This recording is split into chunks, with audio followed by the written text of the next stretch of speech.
Students, आप सभी का स्वागत है। आप लोगों के एग्जाम को देखते हुए मैं आप लोगों को लाया हूँ BPCC 105 का मोस्ट इम्पोर्टेंट क्वेश्चंस। देखिए, मेरे पास टाइम तो नहीं है, लेकिन फिर भी मैं आप लोगों को सिर्फ मोस्ट इम्पोर्टेंट क्वेश्चन आप लोगों को दे रहा हूँ। देखिए, ये क्वेश्चन अगर आप करके जाते हैं तो आपको एग्जाम में कोई भी टेंशन नहीं होगा। ये इससे बाहर आपके क्वेश्चन आएंगे भी नहीं, आएंगे भी क्या आएंगे, इतना ही क्वेश्चन बहुत है, इनफ है। आप 100 मार्क्स तक के करके आएंगे। समझ में आ रहा है? तो आपको टेंशन लेने की जरूरत नहीं है, आपको बस इतना क्वेश्चन देख के ही जाना है, चाहे जैसे हो जाए। तो देखिए, क्वेश्चन बताने से पहले मैं आपको ये बता देता हूँ कि ये जो पेपर है जून 2024 का, मैं आपको दिखा रहा हूँ अभी, जून 2024 का है। ये प्रीवियस ईयर क्वेश्चन पेपर है। देखिए, प्रीवियस ईयर क्वेश्चन पेपर को देखना बहुत ज्यादा जरूरी है, क्योंकि आपको ये पता चलता है कि प्रीवियस ईयर में, मतलब पिछले साल में आपका क्या पैटर्न था, किस तरह से क्वेश्चन पूछे गए थे, ये देखना बहुत ज्यादा जरूरी है। एंड मैं तो हिंदी मीडियम में स्टूडेंट्स को बता रहा हूँ, तो ध्यान से देखिएगा कि आपका क्वेश्चन किस प्रकार पूछा गया था। तो आपका यही कोड है BPCC 105, BPCC 105। आपने देख लिया। तो आपका सब्जेक्ट का नाम क्या है, देखिए क्या टाइटल है आपका सब्जेक्ट का, मनोवैज्ञानिक अनुसंधान। ओके, तो आपके एग्जाम जो होंगे स्टूडेंट्स, ये आपके होंगे 50 मार्क्स के, और टोटल 2 घंटे का आपको समय मिलेगा। आपको किन्हीं 5 प्रश्नों के उत्तर देने हैं, और खंड में से एक खंड में से कम 2 सवाल आपको बनाने ही होंगे। समझ में आ रहा है? तो आप लोग, बाकी आप लोग खुद टैलेंट हैं, क्या करना है समझ में आ ही गया होगा।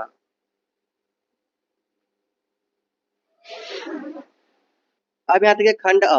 खंड अ में क्या पूछा गया था, पहला क्वेश्चन है, अनुसंधान को परिभाषित कीजिए, अनुसंधान प्रक्रिया की विशेषताओं व चरणों की व्याख्या कीजिए। स्टूडेंट्स, बहुत ही कम समय है, इसीलिए मैं थोड़ा फास्ट बोल रहा हूँ, फास्ट बता रहा हूँ। आपको समझिएगा थोड़ा सा मेरी सिचुएशन को, है ना।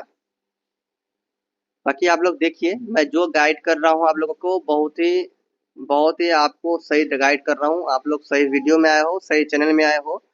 एंड सेकंड क्वेश्चन आपका, निर्मित की व्याख्या कीजिए और विभिन्न प्रकार के निर्मित पर चर्चा कीजिए।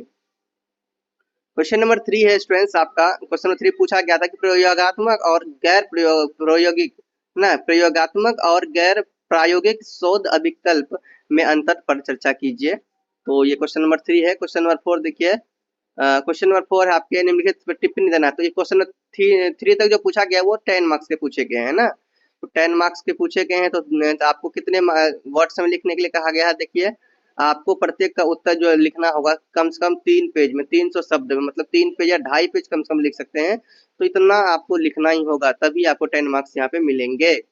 अंडरस्टैंड? अब देखो क्वेश्चन नंबर, यहाँ पे टिप्पणी है, टिप्पणी पूछा गया क्वेश्चन नंबर 4 में। टिप्पणी क्या पूछा गया है कि निगमनात्मक और आगमनात्मक विधियां क्या है। तो ये टिप्पणी आपको 5 नंबर का पूछा गया है। एंड अब आगे देखिए, सेकेंड आपको पूछा गया है शोध समस्या के प्रकार। तो ये 2 टिप्पणी आपको पूछा गया है। अगर आप टिप्पणी बनाएंगे तो भाई दोनों बनाने होंगे, है ना। एक टिप्पणी बनाएंगे तो काम नहीं चलेगा। टिप्पणी में अगर हाथ रख दोगे तो आपको कंप्लीट करने होंगे दोनों टिप्पणी। समझ में आ रहा है? ऐसे आपको ओनली 5 क्वेश्चन का जवाब देना। अगर टिप्पणी वाला क्वेश्चन में अगर आए हैं तो आपको ये दोनों क्वेश्चन का जवाब देना होगा भैया, दोनों क्वेश्चन का जवाब देना होगा। नहीं अगर आ रहे हैं तो कोई दिक्कत, छोड़ दीजिए टिप्पणी, है ना। टोटल 5 ही क्वेश्चन तो पुराने हैं, है ना। अब देखिए खंड ब में आ रहे हैं, तो अगर खंड अ में आपने 2 क्वेश्चन बनाया तो खंड ब में आपको 3 क्वेश्चन एक्स्ट्रा बनाने होंगे ना। खंड ब में है कि मनोवैज्ञानिक अनुसंधान में विभिन्न प्रकार के चरों की व्याख्या कीजिए। क्वेश्चन नंबर 6 देखिए क्या है, आंकड़ा संग्रह के विभिन्न गुणात्मक तरीकों पर चर्चा कीजिए। क्वेश्चन नंबर 10, ये क्वेश्चन नंबर 6 में 10 मार्क्स मिले, यहाँ पे भी 10 मार्क्स वाले क्वेश्चन है। और क्वेश्चन नंबर 7 में जो आप पूछे गए, देखिए वैधता एवं विश्वसनीयता को परिभाषित कीजिए, वैधता के विभिन्न प्रकारों की चर्चा कीजिए। तो ये क्वेश्चन नंबर 7 देखिए, इतना ये क्वेश्चन है। क्वेश्चन नंबर 8 में देखिए क्या है, फिर टिप्पणी है इसमें, फिर 2 टिप्पणी का आपको जवाब देना होगा, है ना। कोई 2 टिप्पणी का आपको जवाब देना होगा। यहाँ पे निम्नलिखित पर आपको क्या करना है, टिप्पणी देना है। तो आपको देखिए यहाँ पे 2 ही टिप्पणी है, कोई 2 तो क्या 2 ही है, ठीक है, 2 ही टिप्पणी है। अगर टिप्पणी में आप आएंगे तो अब भैया दोनों टिप्पणी आपको करने होंगे, नहीं तो आप पूरा टोटल मिला, जैसे कि आज 5 6 7 3 क्वेश्चन इधर हो गया, फिर आपको यहाँ पर बिना टिप्पणी वाला 3 क्वेश्चन, 6 क्वेश्चन, ठीक है। तो अगर चाहेंगे तो ये 6 क्वेश्चन में कोई 5 क्वेश्चन आप बना लेंगे, आपका काम हो जाएगा, 100 मार्क्स का आप कंप्लीट कर लेंगे। ओके, तो आपको एक भी क्वेश्चन नहीं छोड़ना। चलिए हम लोग अब देखते हैं कि हमारा मोस्ट इम्पोर्टेंट क्वेश्चन क्या है, चलिए देखते हैं।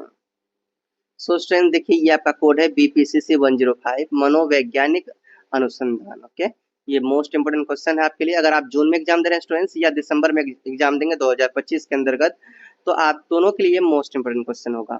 एंड चलिए देखते हैं हमारा मोस्ट इंपोर्टेंट क्वेश्चन। ये सभी मोस्ट इंपोर्टेंट क्वेश्चन है, देख लीजिए। क्वेश्चन नंबर 1 है मोस्ट इंपोर्टेंट क्वेश्चन में, मनोवैज्ञानिक शोध के लक्ष्य एवं चरणों की व्याख्या कीजिए। क्वेश्चन नंबर 2 है आपके स्टूडेंट्स, शोध अभिकल्प के अवयवों और विशेषताओं एवं प्रकार का वर्णन कीजिए। क्वेश्चन नंबर आपका 3 है, गैर संभाव्यता प्रतिदर्श चयन की तकनीकों की चर्चा कीजिए।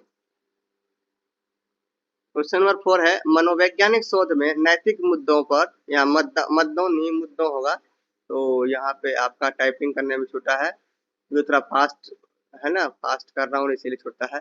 तो यहाँ मुद्दों पर चर्चा कीजिए। क्वेश्चन नंबर 5 आपका मोस्ट इम्पोर्टेंट, प्रतिदर्श में सम्मिलित विभिन्न मानदंडों का वर्णन कीजिए। क्वेश्चन नंबर 6 में आपका इम्पोर्टेंट है कि वैधता के प्रकार एवं विश्वसनीयता मापने के तरीकों की व्याख्या कीजिए। क्वेश्चन नंबर 7 देखिए, निर्मित की व्याख्या कीजिए और विभिन्न प्रकार के निर्मित पर चर्चा कीजिए। क्वेश्चन नंबर आपका 8 है कि प्रयोगात्मक और गैर प्रयोगात्मक पर चर्चा कीजिए। अब देखते हैं क्वेश्चन नंबर 9 क्या है। क्वेश्चन नंबर 9 है स्टूडेंट्स, मनोवैज्ञानिक अनुसंधान में विभिन्न प्रकार के चरों की व्याख्या कीजिए। क्वेश्चन नंबर 10 है आपका, आंकड़ा संग्रह के विभिन्न गुणात्मक तरीकों पर चर्चा कीजिए। क्वेश्चन नंबर 11 देखिए, मोस्ट इंपोर्टेंट क्वेश्चन, प्रयोगशाला और क्षेत्र प्रयोगों में अंतर कीजिए। और लास्ट क्वेश्चन है स्टूडेंट्स, क्वेश्चन नंबर 12, गुणात्मक शोध की सामान्य विशेषताएं एवं उनके प्रमुख तत्वों पर चर्चा कीजिए। तो ये सभी आपके मोस्ट इंपोर्टेंट क्वेश्चन हुए। आप लोग इसका प्रिपरेशन जल्दी कीजिए।